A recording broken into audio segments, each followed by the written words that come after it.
नमस्ते, आप देख रहे हैं द फ्रंट न्यूज़ और मैं हूं आपके साथ आशीष तिवारी। बिहार विधानसभा चुनाव को बहुत नज़दीक से समझने के लिए हर विधानसभा में हमारी ये पैमाइश लगातार जारी है। आखिर में लोगों के मन जहन में चल क्या रहा है, इस बार सत्ता के शिखर पर आने कौन वाला है।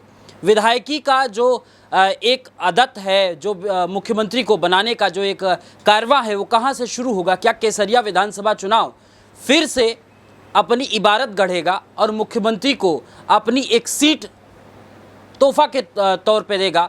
हमारे साथ इसमें कैमरे के फ्रेम में शालिनी मिश्रा जी हैं, जो 5 साल तो मौका दिया लोगों ने, आप फिर से मैदान में हैं, आप पार्टी ने आप पे विश्वास जताया है, आपको क्या कुछ लग रहा है? मुझे बस एक ही चीज़ बहुत क्लियर लग रही है कि इस बार 2010 से ज़्यादा मैंडेट से एनडीए की सरकार पटना में बनेगी और नीतीश कुमार जी एक बार फिर से इतिहास रचेंगे। सबसे ज़्यादा बार मुख्यमंत्री रहने का इतिहास, एक और रिकॉर्ड उनके नाम होगा। और तीसरा रिकॉर्ड ये होगा कि हम लोग इस बार विपक्ष को डबल डिजिट पे भी नहीं लाने देंगे। वो तो कह रहे हैं कि हम सत्ता में आने नहीं देंगे और जो हमारे मोटो हैं, जो हम मैनिफेस्टो में तैयार किए हैं, वो तो नीतीश जी चोरी कर रहे हैं। उनके माता पिता जी भी राज कर रहे थे, आदरणीय माता पिता जी, और उन्होंने 15 साल तक जब राज किया तो उन्होंने कुछ किया नहीं। और अब ये किस तरह का सपना दिखा रहे हैं? जंगल राज ला के, चरवाहा विद्यालय ला के वो विकास कर रहे थे बिहार का, अपहरण का उद्योग चला के वो विकास कर रहे थे बिहार का। 15 साल उनके माता पिताजी ने कुछ नहीं दिया और अभी भी जो पुत्र जी हैं उनके सहित पूरा परिवार लैंड फॉर जॉब और रेलवे वाले केस में अभी आपको पता है कि उन लोगों पे कितना बड़ा संकट गहराया हुआ है। तो क्या करेंगे? बिहार के लोगों का विकास करेंगे कि सब परिवार जेल जाएंगे? ये तो वही उनका भविष्य वही समझते हैं कि वो क्या करेंगे। ईश्वर ना करे कि ऐसा कुछ किसी के साथ हो। मैं तो सबका भला चाहती हूँ, लेकिन उनको बिहार का भला चाहना चाहिए।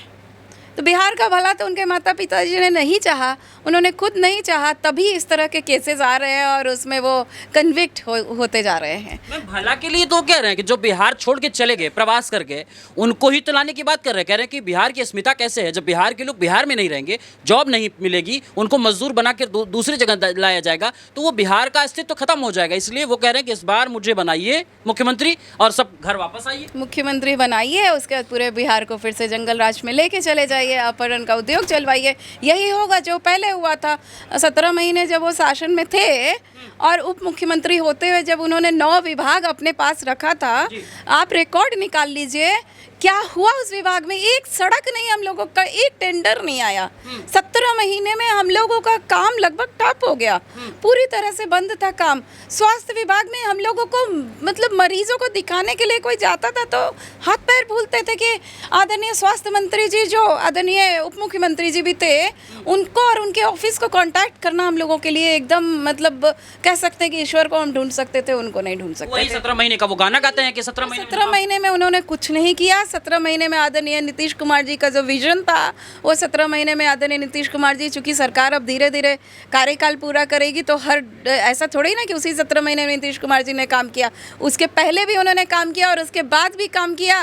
पहले भी उसी स्पीड में काम कर रहे थे, बाद में तो चौगुने स्पीड से काम हुआ है, जिसका पूरा डेटा है पूरे बिहार के पास है। तो उनके गाना गाने से नहीं होता है। माननीय मुख्यमंत्री जी ने कहा 10 लाख नौकरी और 10 लाख रोजगार, कहा सरकार ने। अभी गर्व होता है कहते हुए कि हम लोगों ने 50 लाख के करीब रोजगार दिए हैं बिहार सरकार ने।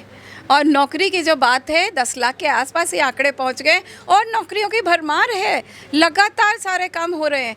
तो वो कहते हैं, और आदरणीय नेता नीतीश कुमार जी हमारे बिहार के विकास पुरुष करने में विश्वास रखते हैं। तो ये कह रहे हैं, जैसे नौकरियों की चर्चा आपने शुरू की, तो वो ये कह रहे हैं कि नौकरी तो हर घर देंगे, समस्या कहाँ आ रही है? उनको एक कैलकुलेटर मेरी तरफ से गिफ्ट दे दीजिएगा आप जी। और कैलकुलेट वो कर लेंगे कि बिहार के हर घर में नौकरी देने के लिए कितना बजट चाहिए और बिहार का क्या बजट है। वो ज़रा कैलकुलेट वो कर लें कि हर घर कितना करोड़ परिवार है। आंकड़े मैं आपको नहीं दूंगी, थोड़ा कैलकुलेटर यूज़ करना आता होगा शायद, उनको गिफ्ट दे दीजिए, वो ज़रा देख लें कि कितना परिवार है और बजट क्या है। बात ही हो रही है बेसिर पैर की, कैलकुलेट ही उन्होंने नहीं किया कि बजट से ज़्यादा कि कहीं ज़्यादा की वो बात कर रहे हैं। उनके माता पिताजी के समय में 24,000 करोड़ का बजट सिर्फ था और अभी 3 लाख 78,000 करोड़ का बजट है बिहार का। उन्होंने एक्सपोनेंशियली क्या ग्रो किया बजट में, और हमारे माननीय मुख्यमंत्री जी ने क्या ग्रो किया बजट में और क्या काम किया, इसका लेखा जोखा अगर हम करने बैठेंगे हमें 4 दिन से कम नहीं लगेगा वो चर्चा करने में। और वो हम करते रहते हैं, टाइम टू टाइम लोगों को ब्रीफ में समझाते हैं। तो ये सब चीज़ें लॉजिकल होती हैं, और लॉजिक के लिए आपको पढ़ाई की ज़रूरत पड़ती है। खाली वादे खोखले करने हैं तो हम तो कह देंगे कि केसरिया को हम पता नहीं क्या न्यूयॉर्क बना देंगे, तो हो जाएगा क्या? लेकिन बात तो यही समझ इसके लिए लॉजिक होनी चाहिए ना। लॉजिक के साथ काम करेंगे तो लॉजिक के लिए you have to be educated. पढ़ाई लिखाई की बात की तो वो तो बच्चों को पेन बांट रहे हैं, क्या आप इस पेन से लीजिए और अपने जीवन को जियारा कीजिए। किस तरह से पेन बांट रहे हैं आपने देखा है? आपने आज तक किसी को देखा है पेन फेंक के बांटते हुए? पेन भी फेंकने की चीज़ होती है। हम लोगों का अगर पेन गिर जाए नीचे तो हम लोग उठा के पहले उसको सर में लगाते हैं, फिर ऊपर रखते हैं। और आदरणीय नेता प्रतिपक्ष जी क्या कर रहे हैं? पेन को ऐसे फेंक रहे हैं। फेंक के पेन दिया जाता है किसी को। शिक्षा का, जिसको शिक्षा की अहमियत नहीं होगी या जिसके पास खुद शिक्षा नहीं होगी, वही ये काम कर सकता है। बड़े खेद के साथ मैं कह रही हूँ कि बिहार के मुख्यमंत्री बनने का जो इंसान सपना देख रहा है, आदरणीय नेता प्रतिपक्ष जी सपना देख रहे हैं कि हम नेता सदन बने, उनको इतना ज्ञान तक नहीं है कि पेन जैसी चीज़ जिसको सर में लगाते हैं उसको वो फेंक के दे रहे हैं। तो पेन देना नहीं देना चाहिए, कुछ और दे देते आप, पेन नहीं देते। कह तो रहे देने की बात पे कर महिलाओं के मान सम्मान के लिए माई बहन योजना का मान उन्होंने बढ़ाते हुए 2500 रुपए महीने। आप तो खुद ही मेरे बात की, मुंह की बात आपने छीन ली और खुद ही मुद्दे पे आ गए। माई बहन मान सम्मान योजना, मैं आपसे पूछना चाहती हूँ कि उनकी बेटी जो किसी घर की बहू थी, छोटे मोटे घर की नहीं थी, वो भी बेटी थी, उनकी बहू जो किसी के घर की बेटी थी, स्वर्गीय दरोगा राय जी के परिवार की लड़की जो उनके घर बहू बन के आई, ऐश्वर्या जी की बात करें। हाँ जी। उनकी क्या हालत उन्होंने की? जो अपने बहू का सम्मान नहीं कर सकता है, दूसरे की बेटी का सम्मान नहीं कर सकता है, वो क्या बिहार की बेटी और बहू का सम्मान करेगा? पहले अपने घर को तो सम्मान लीजिए।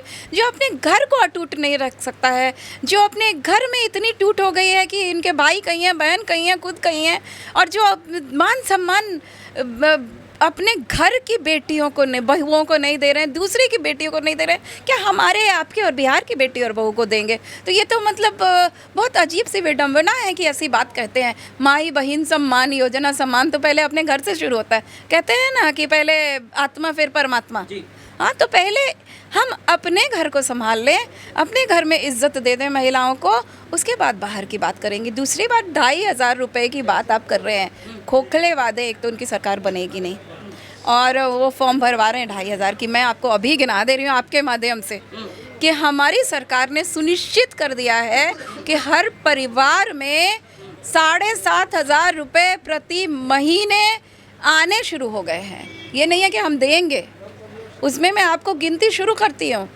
1100 रुपये 2 बुज़ुर्ग लोगों को, एक सर्वे के हिसाब से बुज़ुर्ग, दिव्यांग या विधवा बहनों को, उनको मिल रहा है हर परिवार में औसतन 2 लोगों को। एवरेज 2 लोगों के हिसाब से 2,200 रुपये हो गए उस घर में। बिजली जो ये है 125 यूनिट फ्री।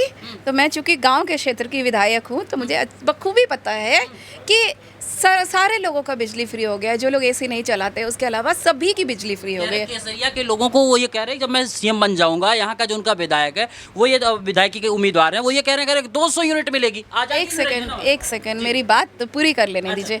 125 यूनिट तो बिजली का बिल उठ ही नहीं रहा है लोगों का, सबों को फ्री हो रहा है। 200 का क्या करेंगे? एसी देंगे लोगों को कि पता नहीं क्या लगा के देंगे। उन 200 की ज़रूरत ही क्या है? 125 यूनिट तो पूरे हो रहे हैं। यहाँ इतने लोग हैं, पूछ लीजिए कि 125 यूनिट पूरे हो रहे हैं क्या? सबका ज़ीरो बिल आ रहा है अभी। एक तो महिला बहनों का मान सम्मान के लिए बिजली की बात हमने की, परिवार के मान सम्मान के लिए तो 2200 900 रुपये का 125 यूनिट बिजली होता है।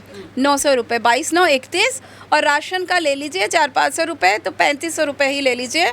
3500 ये किसान सम्मान निधि जो केंद्र सरकार देती है 6,000 प्रति साल, 500 प्रति माह हुआ 4,000 रुपये। तो ये सीधे सीधे हो गए जो मिल रहे हैं प्रति माह का लाभ।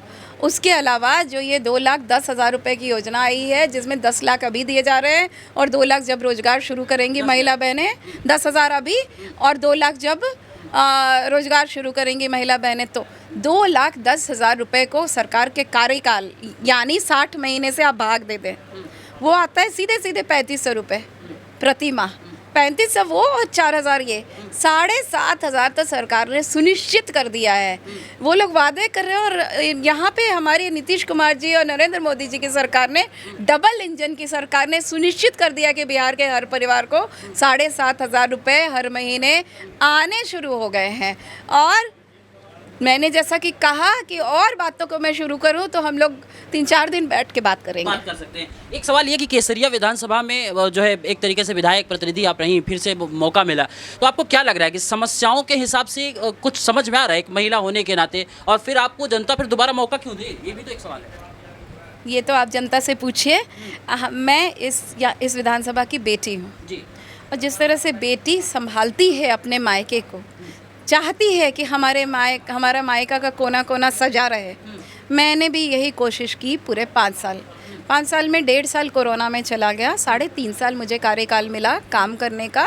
उसमें आप लोगों से पूछ सकते हैं कि यहाँ से लेके आप जब संग्रामपुर तक जाएंगे तो मैं लिख के दे रही हूँ आपको कि मेरी 50 योजनाएं तो आपको सड़क पे दिख जाएंगी लाइन से। यहाँ से संग्रामपुर जो हमारा क्षेत्र है एकदम स्ट्रेट जाता है, तो मैं मेन रोड की बात कर रही हूँ। उसके बाद गलियों में इतने काम हुए हैं जो लोग ही कहते हैं, मैं खुद की प्रशंसा नहीं करना चाहती हूँ, लेकिन लोग मुझे बताते हैं कि इतना काम आज़ादी के बाद कोई भी नहीं कर पाए थे आदरणीय विधायक, चाहे जो भी मजबूरी रही हो, नहीं कर पाए थे, जो हमने 3.5 साल में करके दिखाया। चूँकि मेरा ये मायका है तो मेरी इच्छा है कि मैं इसको काफ़ी खूबसूरती से संभाल के रखूं। हालांकि मैं ये नहीं कह रही हूँ कि सारा काम हो गया है, और मेरा भी पहला कार्यकाल था तो मेरे से कोई गलती हुई होगी तो उसके लिए भी मैं क्षमा चाहते हुए मैं लोगों को ये कहना चाहती हूँ कि अगला 5 साल का जो कार्यकाल होगा, मैंने भी काफ़ी अनुभव हासिल किए, खट्टे मीठे अच्छे बुरे सब।